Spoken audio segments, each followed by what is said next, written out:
Welcome to Kadampa podcasts.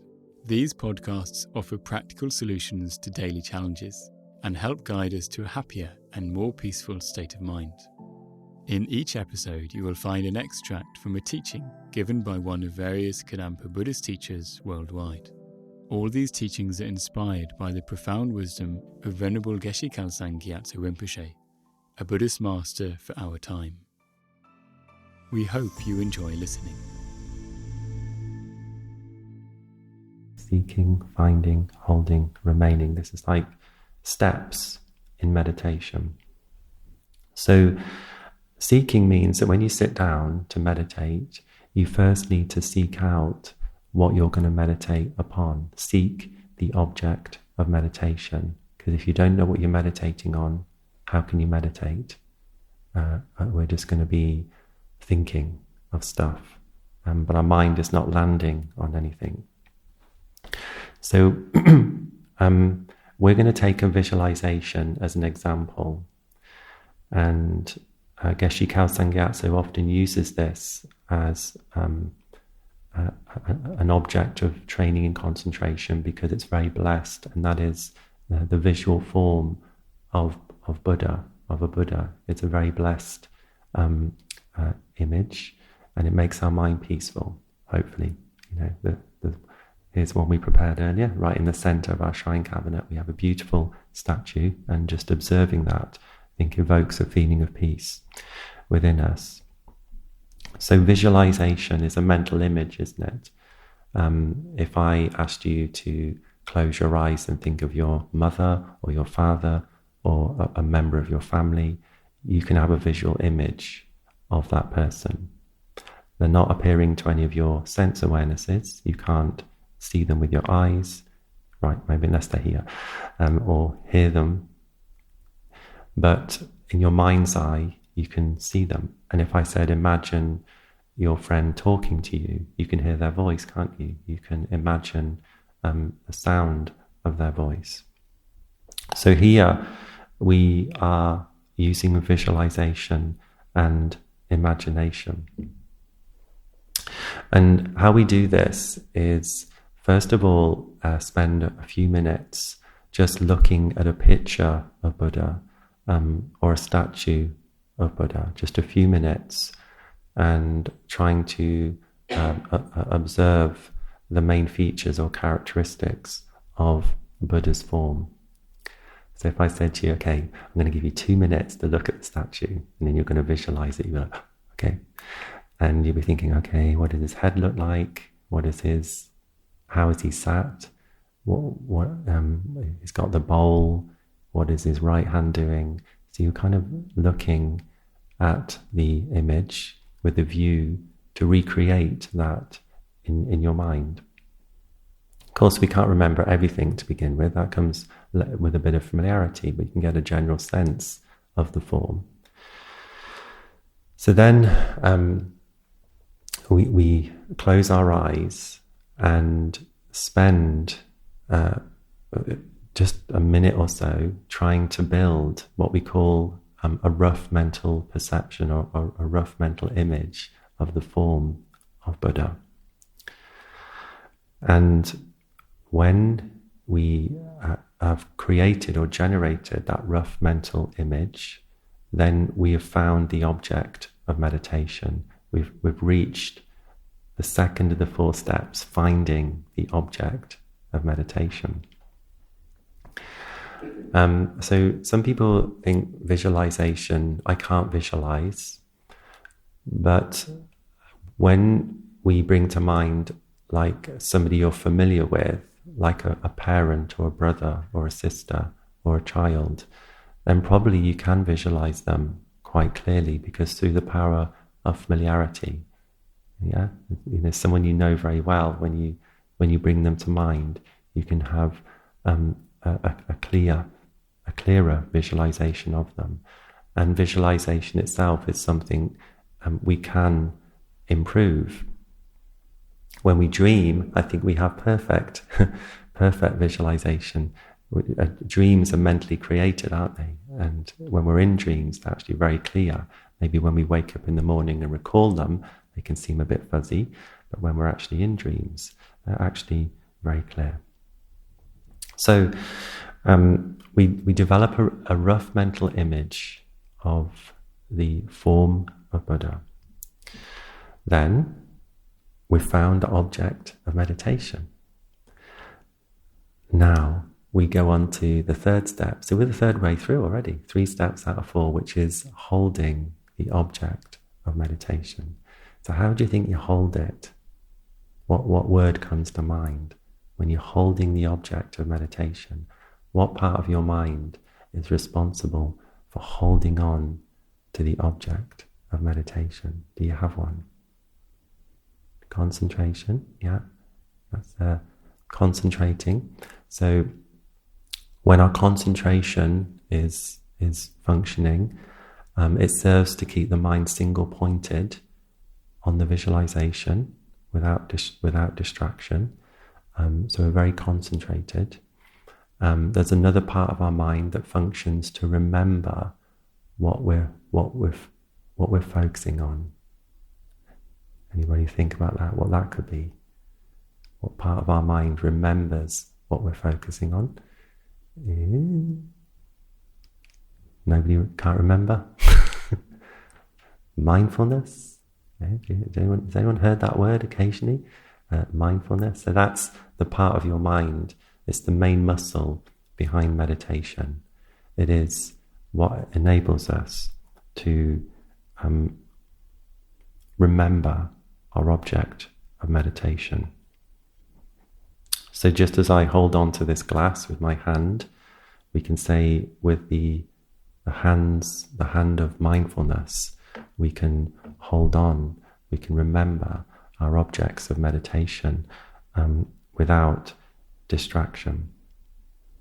So now, does anyone get distracted here in meditation? Does anyone have the occasional distraction now and again? Just now and again they come up, right? So I mean, out of the 20 minutes of meditation we just did, what percentage was full on focus and concentration? I mean, 99%, wouldn't it be? Yeah, it's just that small little 1%. And even then it's just a little bit of turbulence in the force, isn't it? Just a little distraction coming in now and again, but we're like, no. Don't ambush me. I'm a well-trained horse. I'm not going to fall for your distraction, your meaningless activity. We're like straight in control. Our mind is obedient. Or maybe it's like, you're focusing on the breath and the visualization, and then lunch comes in. And then it's so funny, isn't it? Because then, well, it's not funny, but it is funny. But we focus on the avocado that just popped into our mind. Then we add some salad cream to it. And then you start like building up what you're going to have for lunch. And then you think, yeah, and then I'll have a strawberry tart for afterwards, really nice with a cup of tea too. And then I'm going to phone up Bobby because I haven't spoken to him for a while, and we can talk about food for 3 hours. And we've got that football match we're going to go to. Oh, my team, Arsenal, are doing so well at the moment. They're top of the Premiership. And why did they sell that player for? That was such a crazy waste of money. And then you hear my voice going, and if you're distracted, please bring your mind back to the object of meditation. You're like, but I'm enjoying this. Why would I want to let this go and return to the otherwise boring practice of the sensation of my breath? I mean, thinking about player transfers for the Premier League is so much more exciting than meditating on the breath. So we can see distraction as a method to alleviate the otherwise boredom of our meditation. It's actually quite an attractive thing to do. It is harmless for us. So I'm going to look at that a little bit. So the point is that we can be very mindful and concentrated when we want to be. So for example, if you're carrying something that is very hot and you don't want to spill it on yourself. Has anyone had that before? You're carrying something very hot and you don't want to spill it on your hands. Then you're very mindful at that time. You're very concentrated. Distraction makes us lose our concentration on our spiritual practice by causing our mind to wander to a contaminated object, such as a samsaric place, body, or enjoyment. The object of distraction can be an object of anger, an object of attachment, or an object of ignorance. And he says, distraction is the worst obstacle to our spiritual development. Okay? Distraction is the worst obstacle to our spiritual development. So, okay. So have a think about this. We want to be relaxed in meditation, of course, but we need to see distractions are not just harmless forms of entertainment in meditation that relieve the boredom. Yeah, they're just harmless. Then they're not harmless. They're harmful. So why? Because when we're following distractions, our mind, we're following. Our mind is doing what it wants to do, rather than what we want to do. Okay, that makes sense. When you're following distraction, we're allowing our mind to do what it wants to do. What we want to do is just abide on the breath peacefully. What our mind wants to do is something different. So, to use an analogy, and I think we could all relate, or maybe imagine this, that if you drove a car and occasionally, well, fairly often or occasionally, the steering wheel would, in quotes, develop a mind of its own, right? Just occasionally develop a mind of its own. Would you be happy with that?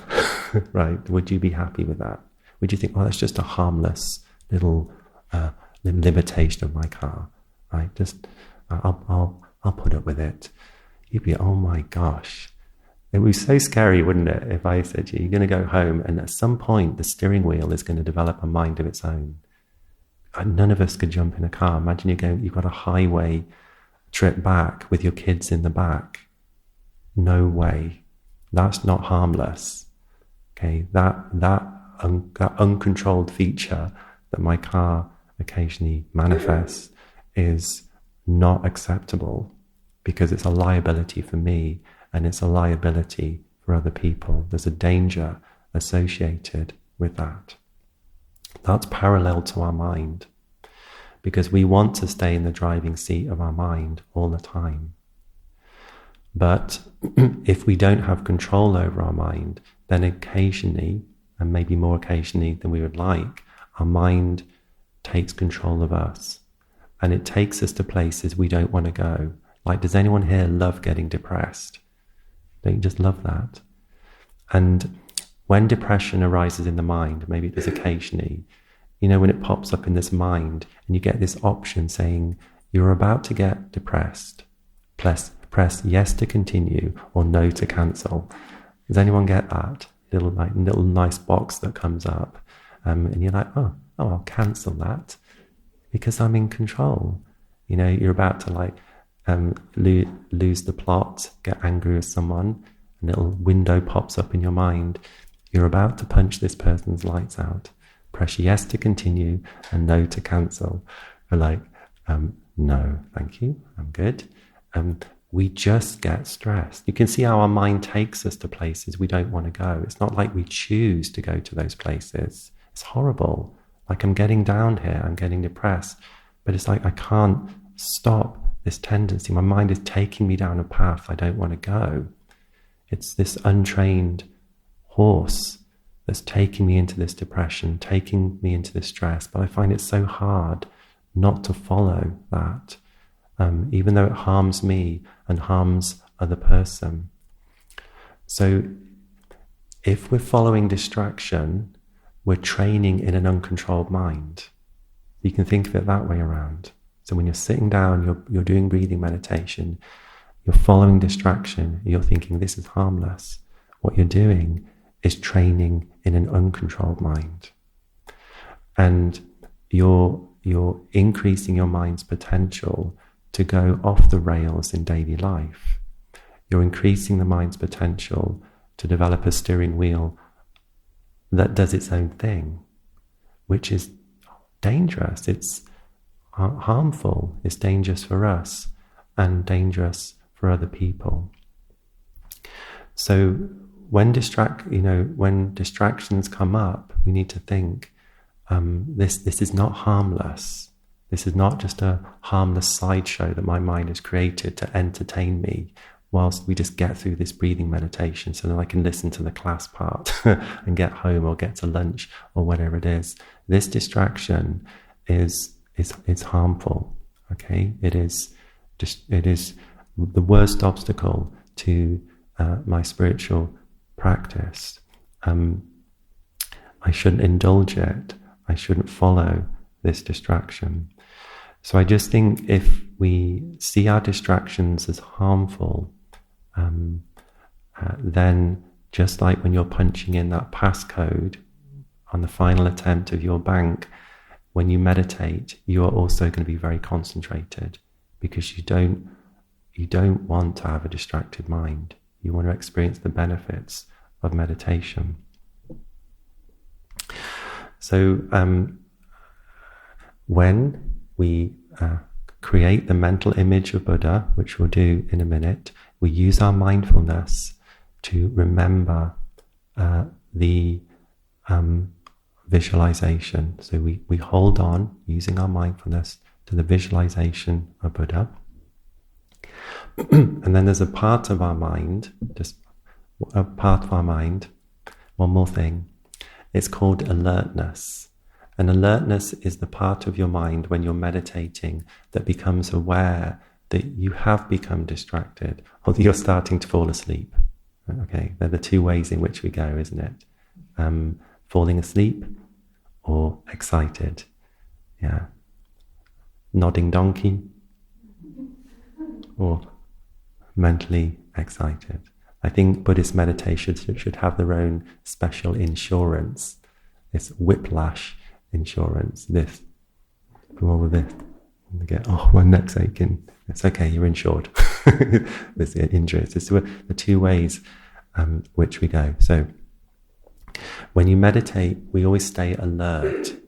Alert in meditation. You're staying alert, and you're looking out with a small corner of your mind of sleepiness or distraction.